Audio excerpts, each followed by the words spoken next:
Everyone loves using the modern convenience of Wi-Fi, but when it doesn't work, when it starts cutting out or slowing down, it can be one of the most frustrating things on Earth. Here are a few best practices to keep in mind whenever you're using, or even better, implementing Wi-Fi. There are a few key factors that will affect Wi-Fi more than anything else out there. And one of the big ones is distance. Pretty straightforward. The farther that you are from an access point, the worse your signal strength and therefore connection is going to be. Another big one is any obstructions. Anything that's in the way, especially metal, is going to cause a large decrease in signal strength. Thick walls like cinder blocks or concrete are particularly bad, but even smaller partitions can have an effect. Interference is a very common problem. Anything from microwaves to baby monitors to even other access points in the area like routers or more commercial high-scale gear will cause issues if they're on the same frequency.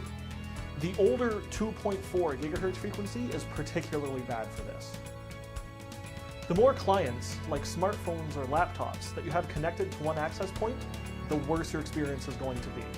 Every client has to split airtime. They can't all talk at the same time, which means you're going to be waiting between each bit of information. It's usually not noticeable, but once you get a ton connected, especially with a lower-end router, it can definitely be a huge impact. With all of these factors, using the right access point, the right number of access points, and the right positioning of them can make all the difference. More access points, and stronger ones, mean that distance becomes less of a concern. You'll be closer, and they'll usually be able to broadcast further. More access points, and again, higher-end access points, will mean more individual antennas to split the load between. A really high-end access point, a commercial one like you might see at a sports stadium, can handle dozens to hundreds of clients simultaneously without seeing any drop in performance. A basic home router might be able to handle 3 or 4 sometimes at the low end. More access points, more widely distributed, also means that you're less likely to have any significant obstructions in between you and the access point, further improving signal. The problem with introducing all of these new access points is something that we talked about earlier, interference.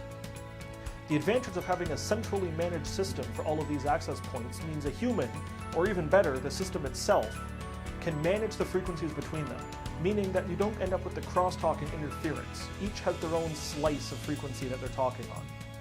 They can also communicate to handoff clients between them, meaning as you're walking around the house or the office, you're always connected to the best access point.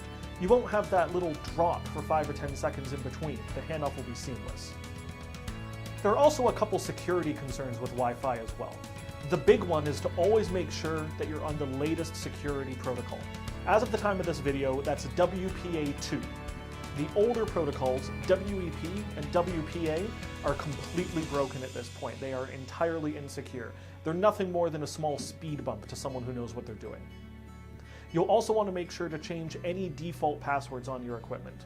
It's not difficult to look online and see a list of all the commonly used defaults, and anyone walking by could get access that way. Thank you for watching this brief overview on Wi-Fi. Feel free to like the video, comment if you have any further suggestions, and subscribe if you want to see more videos similar to this one. Thank you.